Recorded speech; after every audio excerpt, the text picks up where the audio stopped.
Masuk hadirat-Mu Tuhan dengan korban pujian.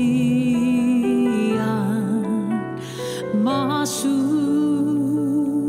hadirat-Mu Tuhan, berhiaskan kekudusan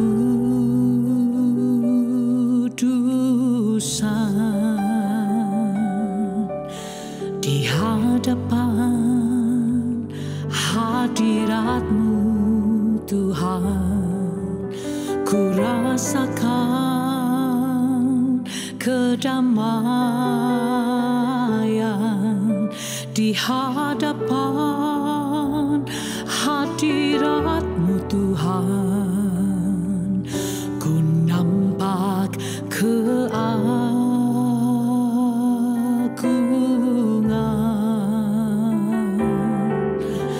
Yesus. Ku sembah Kau, sujud di hadapan-Mu. Keinginan dalam hidupku hanya untuk menyembah-Mu.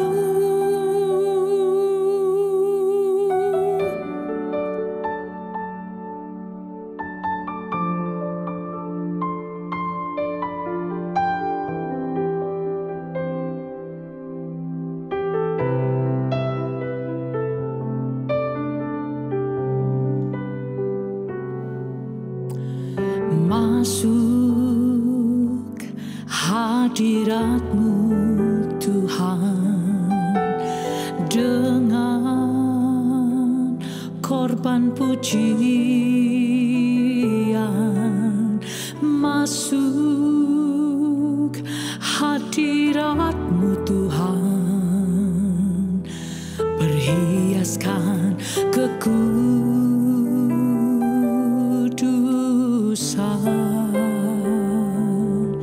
di hadapan hadirat-Mu Tuhan. Ku rasakan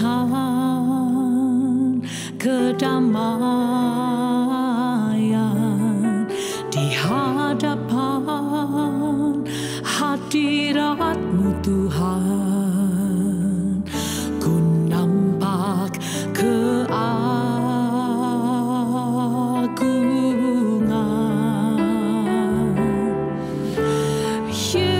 Yesus. Ku sembah Kau, sujud di hadapan-Mu.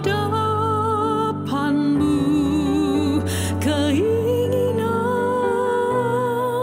dalam hidupku hanya untuk menyembah-Mu.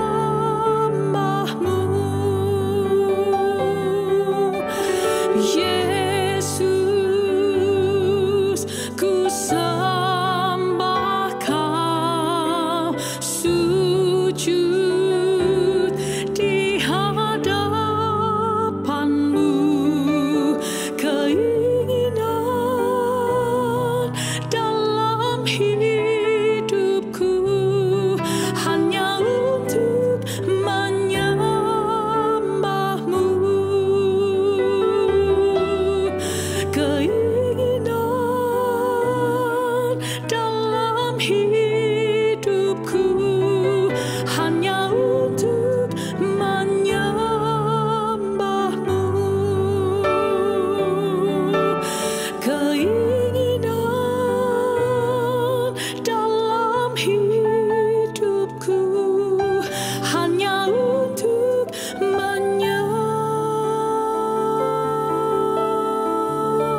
Saat indah ku berhadapan denganmu,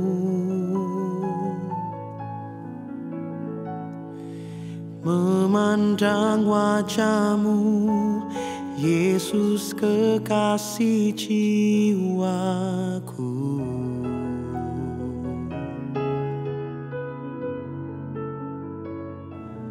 Bawa daku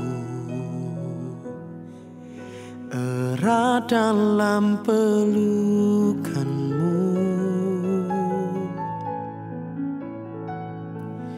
menikmati kasih dan indahnya hadiratmu.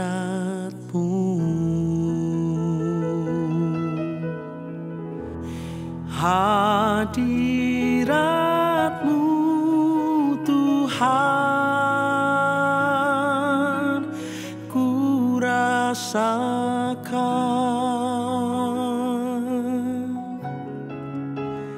kekudusan-Mu Bapa penuhiku.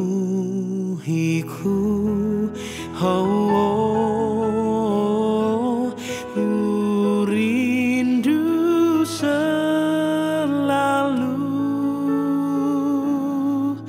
diam dalam bait-Mu, menikmati kasih anugerah-Mu.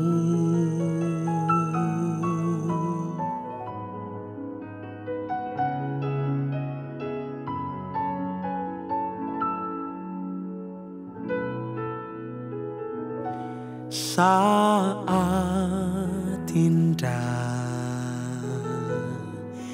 ku berhadapan denganmu,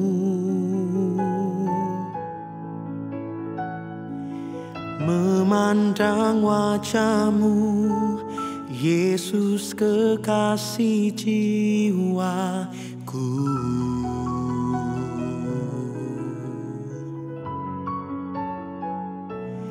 Bawa daku erat dalam pelukan-Mu,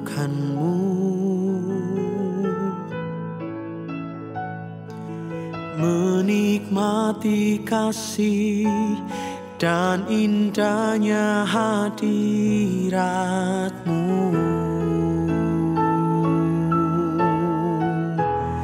Hadirat-Mu Tuhan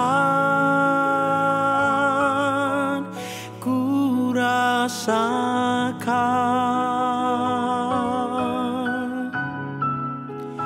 kekudusan-Mu Bapa penuhiku.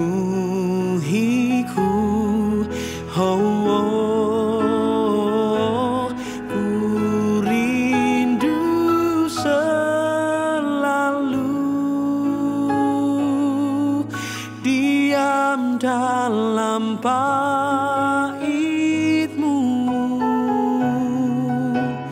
menikmati kasih anugerah-Mu.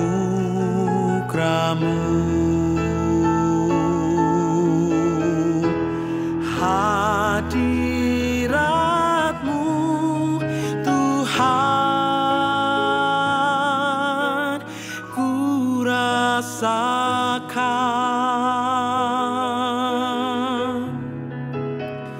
kekudusan-Mu Bapa penuhiku.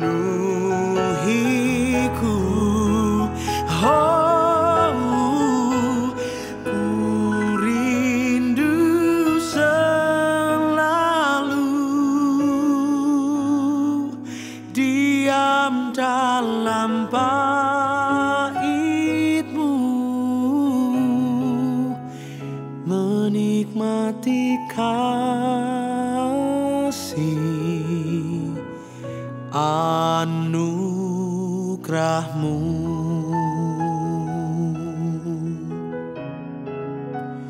Menikmati kasih anugerah-Mu.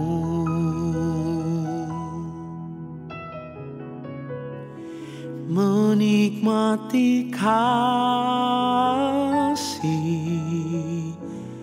anugerah-Mu.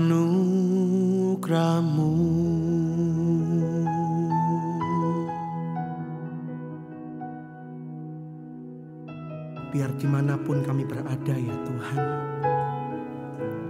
hadirat-Mu boleh memenuhi hati kami. Hadirat-Mu boleh menjamah setiap kami. Kami buka hati kami ya Tuhan.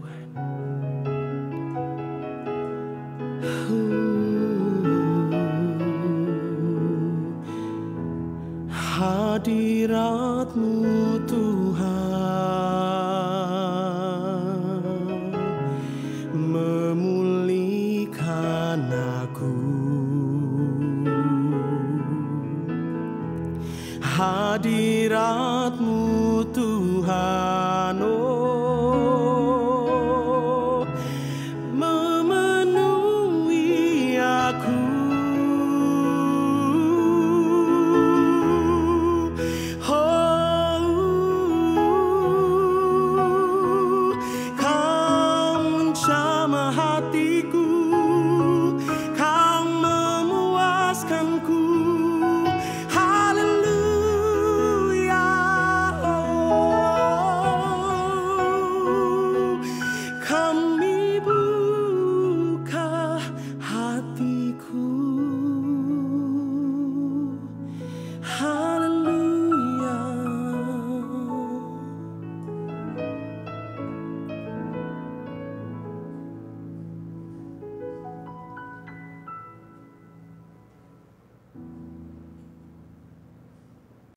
Shalom saudaraku sekalian, salam sejahtera dalam kasih Tuhan kita Yesus Kristus.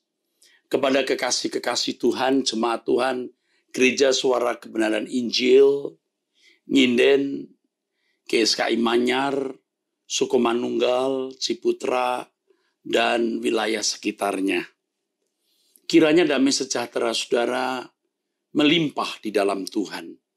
Dan inilah kesempatan di mana Bapak, Ibu, saudara-saudara sekalian menyediakan diri untuk diberkati Tuhan dengan kebenaran firman Tuhan. Untuk itu mari kita tundukkan kepala, kita berdoa. Bapa di dalam surga, kasih-Mu luar biasa atas kami. Tuhan, Engkau memberkati umat-Mu yang mendengar suara kebenaran ini agar mereka diubahkan. Engkau taruh perkataan-Mu di mulut anak-Mu ini agar kami hanya mendengar suara-Mu, pesan-Mu, nasihat-Mu. Berbicaralah dalam nama Tuhan Yesus Kristus. Amin. Saudara, saya kadang-kadang terus terang pesimis, kadang-kadang skeptis melihat keadaan di mana suasana hidup mengkondisi banyak orang termasuk orang-orang Kristen tidak mewaspadai realitas perjalanan waktu yang menyeret manusia kepada keadaan kekal yang mengerikan. Saya mengingatkan kepada saudara-saudara sekalian bahwa kita ada dalam perjalanan waktu. Seiring detak jantung kita, detak-detik, seiring dengan perjalanan waktu hidup, jam, hari, minggu, bulan, tahun,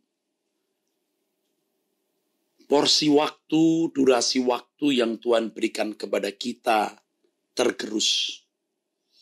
Setiap ulang tahun umur kita berkurang 1 tahun. Bukan hanya berkurang 1 tahun, Tetapi pasti kita semakin mendekati kematian dan kita tidak tahu kapan hari kematian itu. Mengerikan sekali, bukan? Mengerikan mestinya. Tetapi tidak banyak orang yang menyadari realitas perjalanan waktu yang mestinya dahsyat. Realitas perjalanan waktu yang mestinya menggetarkan. Sebab tidak ada seorang pun kita yang bisa menghentikan perjalanan waktu kita. Tidak ada, saudaraku. Tidak ada orang yang bisa menghentikan. Waktu kita berjalan terus dan menggerus porsi durasi waktu yang kita miliki masing-masing. Tuhan Yesus mengatakan, kamu tidak bisa menambahkan, sekalipun hanya sehasta saja. Sekalipun hanya sehasta saja. Kamu tidak bisa memperpanjang umur hidupmu, walaupun hanya sehasta saja. Di dalam Matius 6 ayat 27, Tuhan Yesus berkata, siapakah di antara kamu yang karena kekhawatirannya dapat menambahkan sehasta saja pada jalan hidupnya? Artinya, tidak ada seorang pun bisa menambahkan umur hidup yang Tuhan telah jatahkan. Mengurangi bisa, menambahkan tidak bisa. Karena Tuhan mematok usia manusia berkisar 70, 80, 90, atau 100 tahun. Jarang orang yang usianya lebih dari 100 tahun. Jadi kalau Bapak Ibu, saudara-saudara sekalian sekarang usianya sudah mulai masuk angka 6, kepala 6 maksudnya kepala 7, apalagi kepala 8, itu sudah merupakan satu warning, satu peringatan bahwa ujung akhir hidup kita sudah sangat dekat. Saya bukan menakut-nakuti dan mengancam, saudaraku sekalian. Saya bukan mau menakut-nakuti dan mengancam. Karena memang inilah fakta kehidupan yang harus disadari oleh saudara-saudara semua. Saya tidak ingin hanya asal khotbah, saudara ngerti syukur, nggak ngerti ya terserah. Saya ingin saudara benar-benar mengerti dan menghayati saudaraku. Kita sudah melewati tahun-tahun panjang sebagai orang Kristen. Ya, tidak sedikit Bapak Ibu, saudara-saudara yang sudah menjadi jemaat setia. Sudah belasan bahkan puluhan tahun. Lalu apa yang saudara peroleh untuk persiapan memasuki kekekalan itu? Saudara kalau memperhatikan gereja-gereja pada umumnya, sedikit sekali hampir tidak ada gereja yang benar-benar mempersoalkan kekekalan. Jadi kalau ada orang bicara mengenai kekekalan, maksudnya kita ini bicara mengenai langit baru, bumi baru, orang bisa mencibir, gitu, pret. Kita dianggap tidak normal, kita dianggap berlebihan, kita dianggap menyimpang, kita dianggap aneh, weird. Padahal ini standarnya, saudaraku. Orang percaya yang benar, itu orang percaya yang harus meninggalkan dunia ini. Mendengar kata meninggalkan dunia, saya harap saudara-saudara tidak menjadi asing. Ya. Meninggalkan dunia jangan dipandang sesuatu yang asing. Karena itu adalah standar hidup orang percaya itu meninggalkan dunia. Kalau Anda tidak meninggalkan dunia ini, Anda tidak pernah menjadi orang Kristen yang benar. Tidak akan pernah. Tidak akan pernah. Abraham disebut bapak orang percaya. Kita ini bukan orang Yahudi, bukan anak-anak Abraham. Secara darah daging. Secara keturunan fisik, secara keturunan jasmani, kita bukan anak-anak Abraham. Bukan. Orang Yahudi lah anak-anak Abraham atau keturunan Abraham secara darah daging. Kita bukan. Bukan. Tetapi kita bisa menjadi anak-anak Abraham. Yaitu kalau kita meneladani kehidupan Abraham, khususnya imannya. Nah, apa yang dimiliki Abraham, saudaraku? Dia meninggalkan Ur Kasdim. Ia tidak menoleh ke belakang.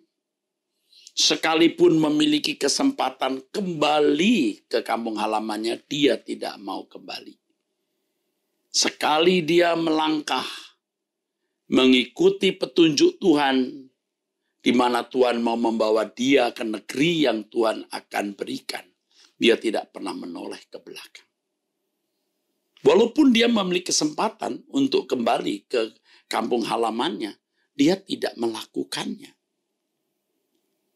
Ya, walaupun sampai akhir hayatnya, Abraham tidak pernah melihat negeri itu. Tidak pernah. Di dalam Ibrani pasal yang ke-11, ayat 10, 11, 12, 13, dan seterusnya. Dia melihat dari jauh negeri itu dan melambai-lambai. Dia kehilangan hidup wajar seperti manusia lain. Ia meninggalkan dunia. Bukan meninggal dunia ya, meninggalkan dunia. Nah, ini satu gambaran kehidupan iman yang harus dimiliki orang percaya, saudaraku. Nah, banyak orang berbicara mengenai Abraham, itu bicara mengenai berkat jasmani, berkat Abraham katanya. Dan itu dihubungkan dengan berkat jasmani. Padahal kalau bicara mengenai berkat Abraham, seperti yang ditulis dalam Kejadian pasal 12, ayat yang ketiga dan keempat, saudara tahu, itu juru selamat, itu Yesus maksudnya. Itu berkat untuk dunia. Dari keturunanmu semua bangsa akan diberkati. Itu berkat Abraham. Nah, jangan bicara mengenai berkat jasmani dulu. Jangan bicara mengenai berkat jasmani lagi, saudaraku. Jadi tidak heran kalau orang Kristen abad mula-mula dibuat Tuhan terpisah dari dunia ini. Justru keterpisahan dengan dunia ini membuat iman kekristenan menjadi murni. Nah, kalau kita membaca Wahyu pasal 12 ayat 6, dikatakan perempuan itu ya dibawa ke padang gurun selama 3,5. Apa itu? 3,5 tahun atau angka 3,5 ditaruh di situ untuk memelihara wanita itu. 3,5. Padang gurun tidak pernah berbicara mengenai keadaan nyaman. Padang gurun selalu bicara mengenai perjuangan, keadaan yang sulit.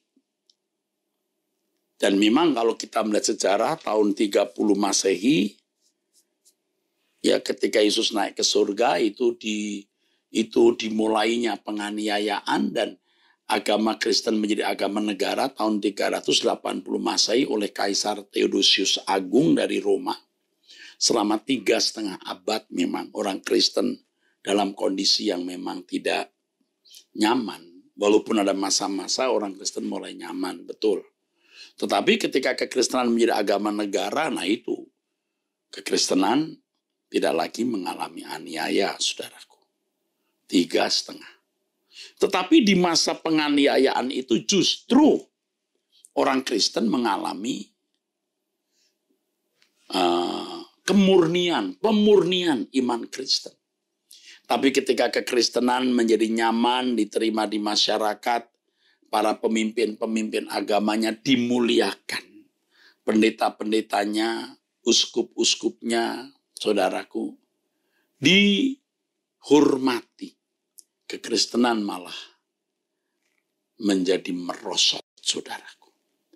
Jadi penganiayaan itu memisahkan orang Kristen dari agama Yahudi.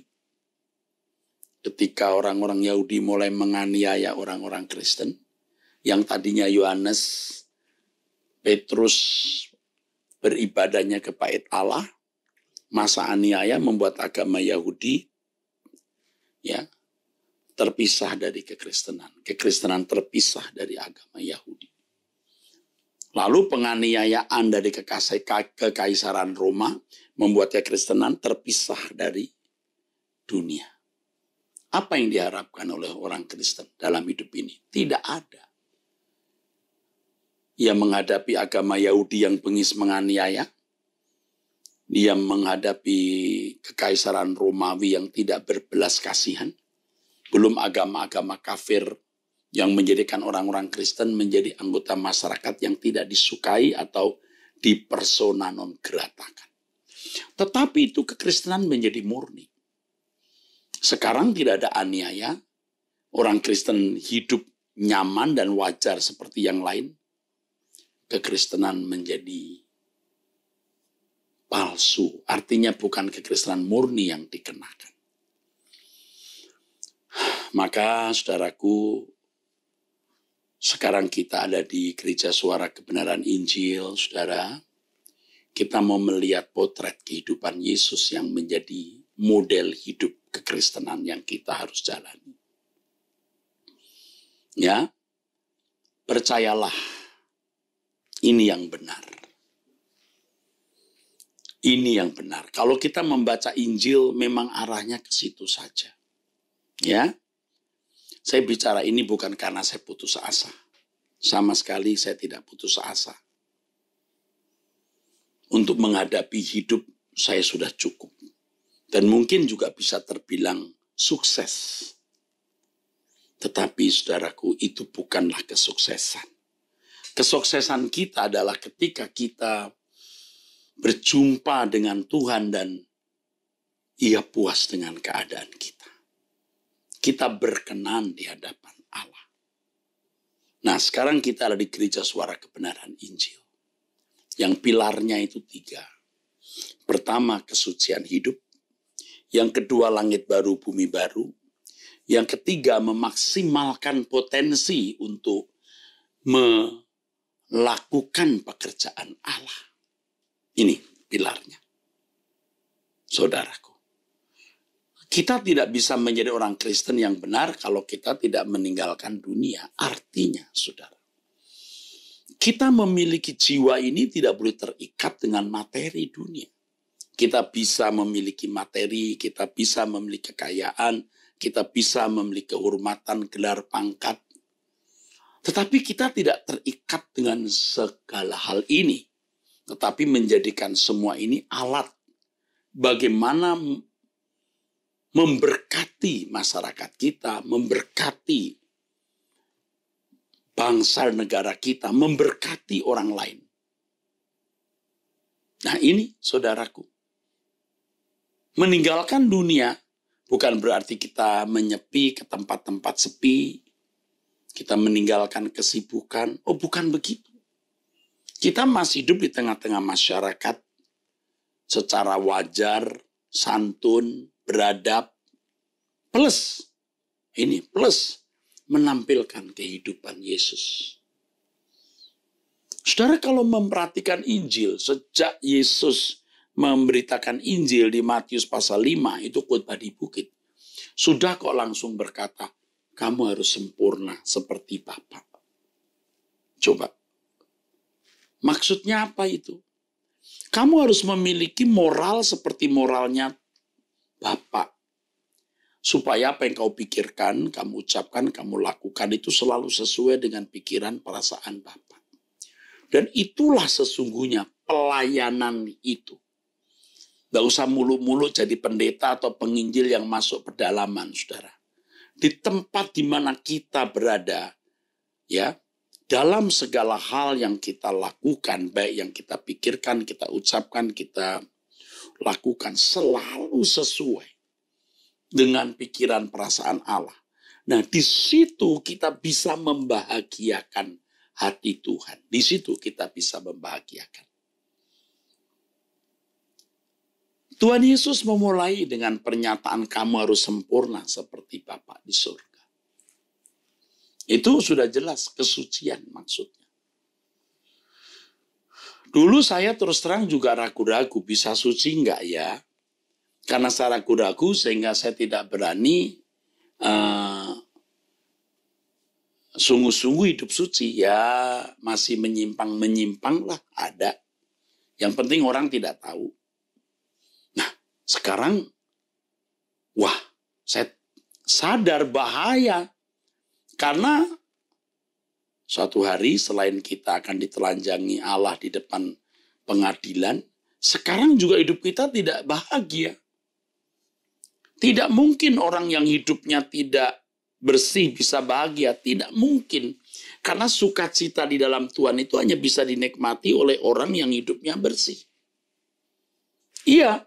Jadi kalau Anda bisa menikmati sukacita kebahagiaan, sementara saudara tidak hidup menyukakan, menyenangkan hati Allah, itu pikiran yang sesat, damai yang semu, sukacita palsu. Tapi kalau saudara benar-benar mau hidup tidak bercacat, tidak bercela, yang sama dengan sempurna seperti Bapa, ada sukacita yang mengalir, yang meleleh, yang memenuhi hati kita. Saudara, itu indah sekali. Dan kita harus optimis bahwa kita memang bisa hidup tidak bercacat, tidak bercela, itu bisa. Dan kita bisa menyenangkan hati Allah. Tidak ada yang menghalangi kita untuk hidup tidak bercacat, tidak bercela. Tidak ada yang menghalangi kita, saudaraku. Kiranya engkau temukan di matamu aku berkenan di antara manusia. Saya mengajak saudara untuk menjadi seorang yang berkenan seperti ini. Kiranya engkau temukan di matamu aku berkenan di antara manusia. Itulah kehormatanku terindah dalam hidupku, kebahagiaan di hadiratmu. Ini saudaraku sekalian, kebahagiaan di hadiratmu. Saudara tidak akan menyesal kalau mengikuti apa yang saya sampaikan. Hidup tidak bercacat, tidak bercela itu bisa. Sempurna seperti Bapa itu niscaya.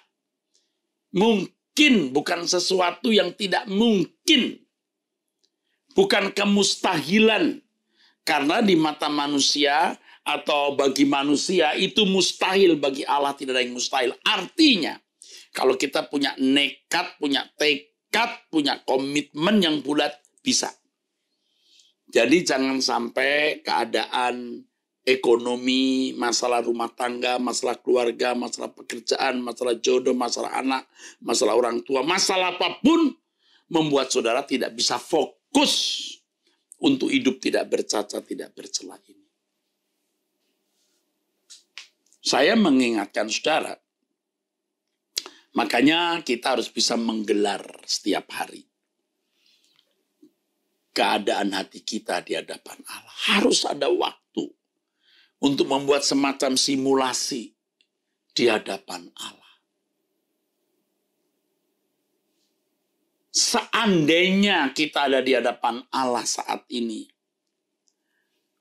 adakah sesuatu yang membuat kita malu dan takut di hadapan Allah karena hal tersebut?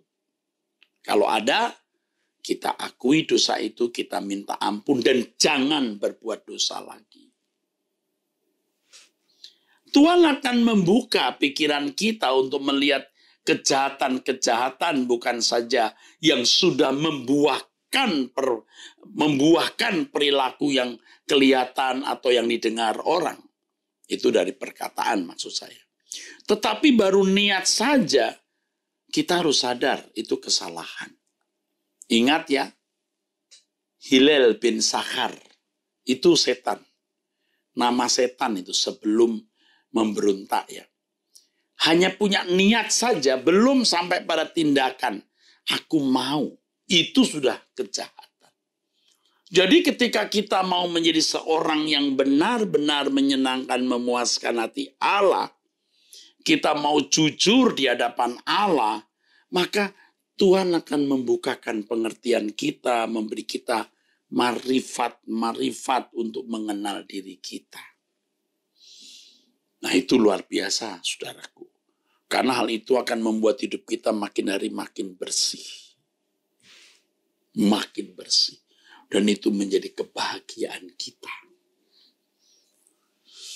Dan itu menjadi harta abadi, harta kekal kita. Ya. Ketika saudara meninggal dunia, Anda tidak membawa apa-apa. Kalau saudara masih menggenggam kejahatan, menggenggam dosa, menyimpan keinginan-keinginan yang Tuhan tidak kehendaki, saudara akan menyesal. Akan menyesal. Ya, semua yang menyenangkan hatimu, semua yang menyenangkan hatimu, semua yang memuaskan hatimu, ku mau lakukan segenap hati di sisa umur hidupku ini. Ya, saudara. Saudara tidak akan menjadi susah, gelisah, stres, depresi untuk banyak hal. Saudara akan menjadi kuat dan tangguh menghadapi segala sesuatu ketika fokus saudara, yaitu bagaimana aku memiliki hidup yang tidak bercacat, hidup yang tidak bercela di hadapan Allah. Di singkatnya umur hidup ini sebelum detak jantungku berhenti. Telah banyak waktu yang sia-sia, tak kulakukan kehendak Bapa. Sekarang saatnya, takkan kutunda, membuktikan cintaku dengan nyata. Aduh, saudaraku. Betapa berbahagianya kalau kita mengarahkan fokus kita kepada hal ini. Yang tidak akan mengganggu kinerja kita, tidak mengganggu kegiatan hidup, aktivitas hidup kita. Tidak akan mengganggu. Dan ini inti dari keselamatan itu. Inti daripada keselamatan itu, saudaraku. Ini intinya. Amin, saudara. Itu intinya. Itu intinya. Itu intinya, saudaraku. Jadi kalau Anda tidak mengerti inti kekristenan, Anda hanya beragama Kristen. Waduh. Yang mengusir setan mengadakan banyak mujizat saja bisa diusir Tuhan, dan Tuhan berkata, aku tidak kenal kamu kok. Iya kan? Bayangkan, saudaraku. Apalagi saudara sudah mengusir setan loh. Ada pendeta-pendeta yang sudah mengusir setan, mengadakan banyak mujizat dan bernubuat. Tapi diusir oleh Tuhan Yesus. Tuhan berkata, aku tidak kenal kamu. Ngeri nggak, saudara? Saya jadi pendeta juga ngeri, jiper, saudaraku. Gentar terhadap kenyataan itu. Benar, saudaraku. Saya gentar terhadap kenyataan ini. Wow, ngeri kalau saya tidak bertobat ini. Ngeri. Saya benar-benar gentar, saudaraku sekalian. Makanya ada satu lagu yang kalimat depannya begini, ya. Kalau hari ini hari terakhirku, ku pulang ke rumah abadi Bapakku. Kalau ini hari terakhirku, aku pulang ke rumah abadi Bapakku, mestinya aku bersih di matamu dan semua pekerjaan yang kau percayakan padaku telah kutunaikan.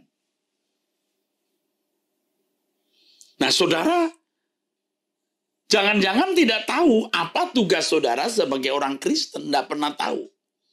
Karena saudara hanya memburu kesenangan sendiri. Aku mau sekolah, aku mau lulus sekolah, aku mau kuliah, aku mau punya gelar sarjana, aku mau menikah, aku mau kerja, aku punya anak, aku membesarkan anak, aku punya menantu, aku punya cucu. Hidupmu habis untuk itu dan rata-rata hampir semua orang hidup dengan cara itu. Hanya dengan cara itu. Konyolnya lagi gereja, bukannya mengingatkan bagaimana mendahulukan kerajaan Allah, tetapi ikut sibuk ngurusi masalah itu. Loh, bukan salah pendeta gereja ikut memperhatikan masalah kehidupan ekonomi, kesehatan, rumah tangga, jodoh, anak. Mesti gereja ini kan bapaknya. Tetapi harus tahu prioritasnya apa dong. Prioritasnya apa dong? Coba banyak gereja yang sedikit-sedikit, apa masalahmu? Begitu kata pendeta. Kalau engkau datang dengan sakit penyakit, masalah ekonomi, masalah pekerjaan, usaha, rumah tangga, Tuhan akan memulihkan hidupmu. Tuhan bukan tidak ingin memulihkan.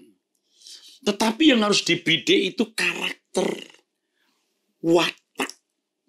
Supaya saudaraku, jemaat memiliki kekudusan, kesucian, standar Tuhan. Orang-orang di luar sana, di luar Kristen juga punya masalah sama seperti masalah saudara loh. Masalahnya juga tidak beda. Tapi mereka bisa menyelesaikan juga loh. Tanpa Tuhan Yesus loh. Lalu ada hukum. Ada hukum yang harus ditegakkan di dalam kehidupan. Yang kamu tabur itu kamu tuai. Yang kamu tabur itu kamu tuai. Jadi Tuhan menegakkan hukumnya itu. Pasti kok ada jalan keluar kok bagi mereka-mereka yang ada di dalam pergumulan persoalan hidup. Mesti ada. Tapi Tuhan tolong juga kalau mereka bertanggung jawab. Karena ada hukumnya. Tuhan menegakkan hukum itu. Nah bagi orang Kristen ya pastilah Bapak akan menolong lah. Asal tetap di dalam hukum itu. Misalnya kalau mau diberkati ya kerja keras, jujur, tekun. Mau sehat ya jaga pola makan, pola hidup yang baik. Itu kan hukum. Anda tidak bisa minta mujizat lalu sembarangan makan dan pola hidup yang berantakan atau kacau. Nggak bisa. Anda tidak bisa berkata Tuhan beri aku kesehatan sementara engkau tidak menjaga pola hidup, pola makan yang baik. Nggak bisa, sorry deh. Ya, jangan dikit-dikit berkata oleh bilur-bilurnya kita disembuhkan. Kalau Anda membaca Alkitab, kata bilur-bilur itu menyembuhkan, itu bukan kesembuhan fisik, itu kesembuhan karakter. Anda perhatikan dalam 1 Petrus pasal 2, itu semua konteksnya mengenai karakter. Nah, tapi ini kan sudah banyak disalahartikan oleh banyak gereja atau pendeta. Tapi tidak apa-apa ya, karena tidak tahu, jadi ya maklum saja tidak tahu. Tuhan juga mentolerir, saudara. Tapi kalau saudara membaca 1 Petrus pasal 2 itu, saudaraku, ya, dikatakan ya, di dalam ayat 24, oleh bilur-bilurnya kamu telah sembuh. Tapi kalau Anda membaca dari ayat awal, dari ayat 1, buanglah segala kejahatan, tipu muslihat, segala macam kemunafikan, kedengkian, fitnah, dan seterusnya. Terus ayat 11, 12, 14, semua bicara soal karakter, watak. Bukan mengenai penyakit jasmani, tetapi penyakit rohani, yaitu karakter itu, saudara. Nah, Tuhan mau menyembuhkan.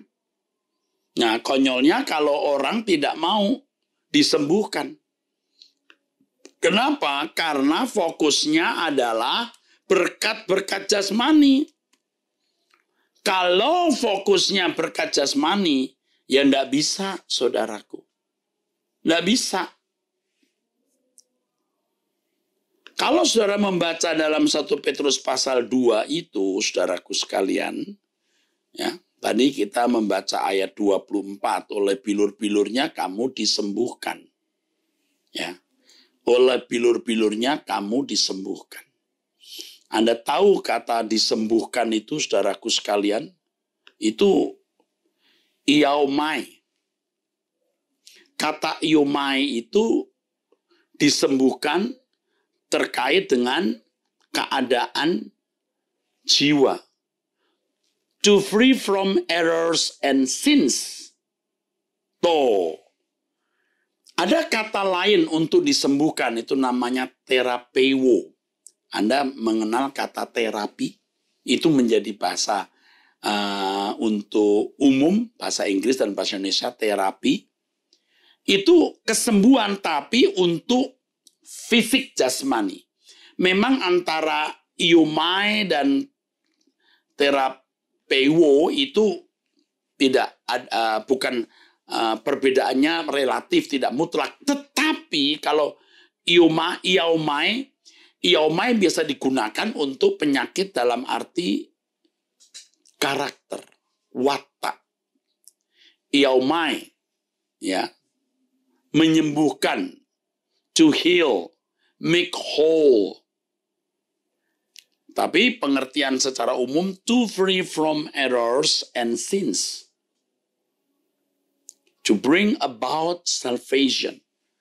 Jadi saudaraku, Tuhan mau kita mengalami kesembuhan karakter ini. Jadi selama 70-80 tahun sebelum kita mati harus sembuh seluruhnya. Sembuh seluruhnya. Nah kalau jujur saja saya sebagai pendeta ini tidak merasa sudah sembuh 100%. Aduh, kadang-kadang masih saja kepleset saudaraku. Karena kita sudah merekam hasrat di daging dan di jiwa kita yang tidak tepat. Nah, bersyukur kalau kita sadar. Wah, aku sudah salah ini. Lalu kita berkata, ampuni aku Tuhan. Aku sudah salah. Nah, kita mulai lagi hidup untuk tidak melakukan kesalahan. Kalau kita membaca ini ya, dan di dalam 1 Petrus pasal 2 ini ya, saudaraku. Ia sendiri telah memikul dosa kita dalam tubuhnya di kayu salib, supaya kita yang telah mati terhadap dosa hidup untuk kebenaran. Oleh bilur-bilurnya kamu telah sembuh, sebab dahulu kamu sesat seperti domba. Sesat seperti domba bukan sakit fisik, tapi sekarang kamu telah kembali kepada gembala dan pemelihara jiwamu, bukan fisikmu. Fisik pasti dipelihara oleh Allah, pasti. Bahkan Tuhan pun juga memelihara orang-orang yang tidak mengenal Tuhan. Ia memberi matahari, ia memberi hujan kepada orang baik, orang baik, orang yang tidak baik, orang benar, dan orang yang tidak benar. Dia memberi hujan untuk semua orang. Dia memberi matahari kepada orang baik, juga kepada orang jahat. Rata, tergantung bagaimana kamu rajin aja untuk menyerap. Maka di ayat sebelumnya diberi contoh. Ia tidak berbuat dosa dan tipu tidak ada dalam mulutnya. Ketika ia dicaci maki, ia tidak membalas dengan mencaci maki. Ketika ia menderita, ia tidak mengancam. Ini sembuh jiwanya. Tetapi ia menyerahkannya kepada Dia yang menghakimi dengan adil. Sembuh. Ini sembuh. Jiwa yang sehat di mata Allah. Nah, jiwa kita ini banyak tidak sehat, saudara. Ada rangsang impuls sedikit, marah, wah langsung bret. Tersinggung langsung bret. Belum dosa-dosa yang lain. Yang itu harus benar-benar kita sadari. Saudara, saudara, kita mau cari uang sebanyak apapun, mau pangkat setinggi apapun, punya gelar sebanyak apapun. Dalam sekejap lenyap seperti uap loh. Lenyap seperti uap. Loh, tolong deh kita jangan sampai menjadi konyol. Apa? Kenapa? Konyol. Karena kita tidak sungguh-sungguh mempersiapkan kekekalan kita. Aduh saudara, tidak tahu bagaimana ngomongnya. Banyak gereja yang tanpa sadar tidak memfokuskan orang Kristen kepada kekekalan. Terus itu berkutat di masalah-masalah duniawi. Nah kalau orang-orang yang biasa hidup nyaman, orang-orang kaya itu, orang-orang yang terhormat, yang biasa bisa menyelesaikan masalah dengan kekuatan uang, ya itu perhatikan, punya irama yang menggampangkan semua masalah, sampai masalah kekekalan pun dia gampangkan, karena irama bisa gampang menyelesaikan masalah dengan kekuatan uang, dengan kekuatan relasi pejabat. Memang sekarang di dunia ini segalanya kayaknya mesti dibeli pakai uang, tapi uang bukan segalanya. Ya, mau mengubah keputusan hakim, mau memiliki jabatan, uang. Tapi tidak segalanya loh. Ada yang tidak bisa dilakukan oleh uang. Dan terutama nih yang sekarang sedang saya bicarakan mirip fokus, berkenan kepada Allah. Tidak bisa dibeli pakai uang. Jadi tidak dibutuhkan uang untuk itu. Kalau Anda sekarang dalam keadaan miskin, dalam keadaan terdesak, dalam keadaan tertekan, dalam keadaan tertindas, dalam keadaan gagal, merasa gagal, kecewa, terhina, tertindas, saudara justru memiliki kans yang lebih besar. Orang-orang yang patah hati terhadap dunia ini lebih punya kans, berpotensi kuat untuk mengarahkan perhatiannya ke langit baru, bumi baru. Ya, dan ia mempersiapkan dirinya, hidupnya sejak di bumi ini untuk hidup tidak bercacat dan tidak bercela. Ya, itulah sebabnya saudaraku sekalian, di sisa umur hidup saudara-saudara, tetaplah saudara bersama dengan Gereja Suara Kebenaran Injil. Di Nginden, di Manyar, Sukomanunggal, Ciputra, dan wilayah sekitarnya di mana Bapak Pendeta Aswin menjadi gembalanya. Gembala sidang saudara, gembala sidang yang mau belajar, yang mau berubah. Saya tidak diminta untuk mengatakan hal ini, tapi saya mengatakannya karena saya tahu Anda di tempat yang benar, Anda di tempat yang tepat di sini. Nginden, Manyar, Sukomanunggal, Ciputra, ya. Ini sudah bukan lagi seperti tahun-tahun dulu. Ini sudah baru. Fokusnya sudah langit baru, bumi baru. Ajakan untuk hidup tidak bercacat, tidak bercela. Di mana ada hartamu, di situ hatimu berada. Luar biasa.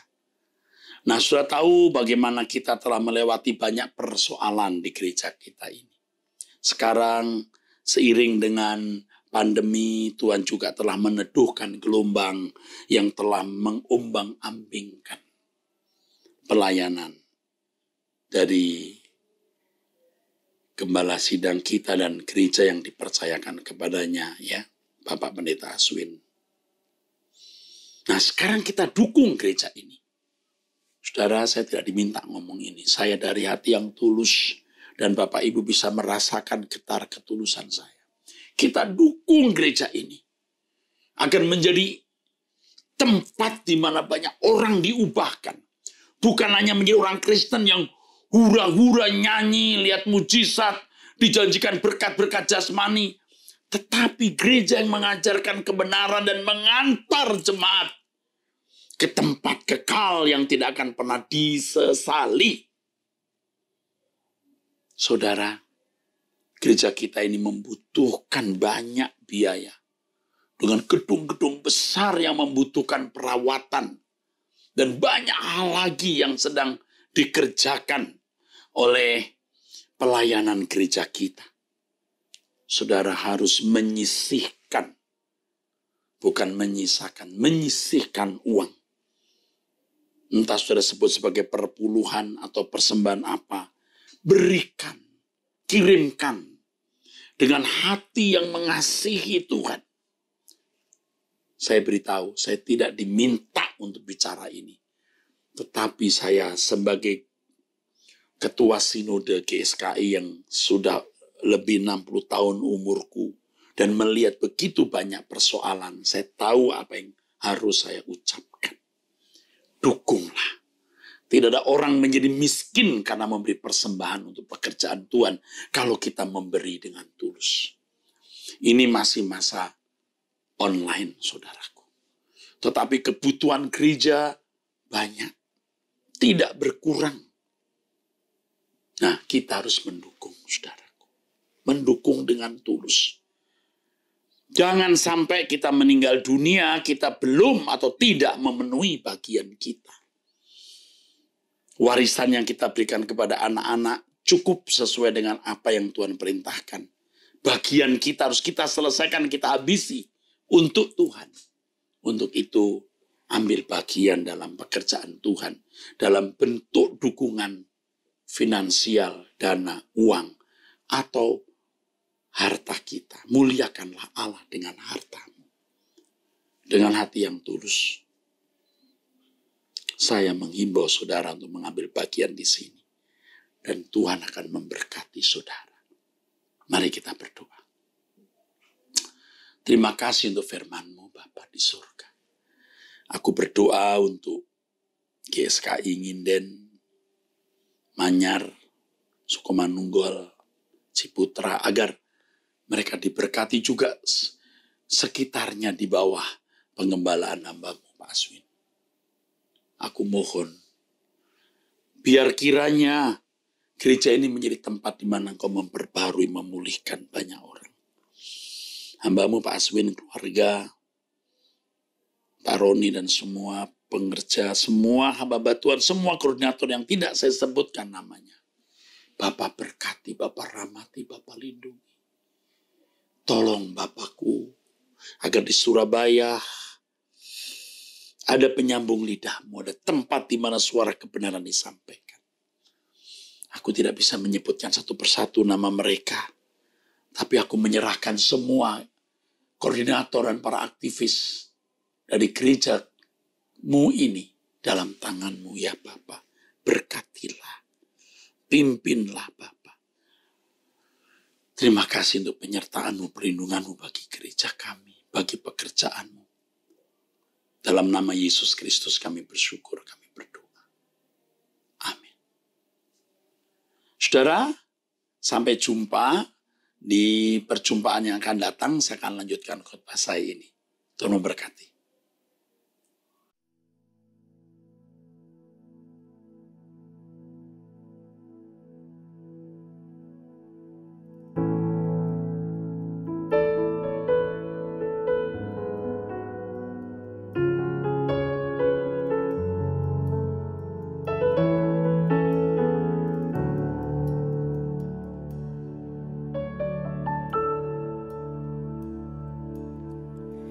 Telah ku dapati kasih yang sejati yang mampu mengubahkan hatiku.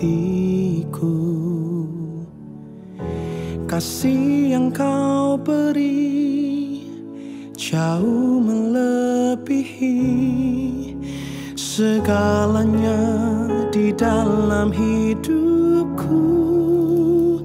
Ku berikan semua yang berharga, semua yang mulia, semua yang terbaik dari hidupku.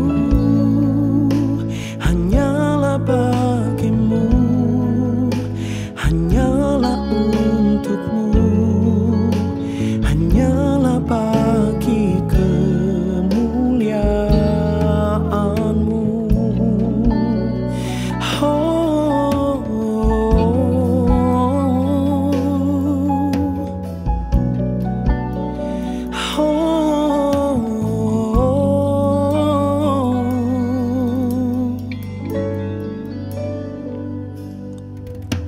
Telah ku dapati kasih yang sejati yang mampu mengubahkan hatiku.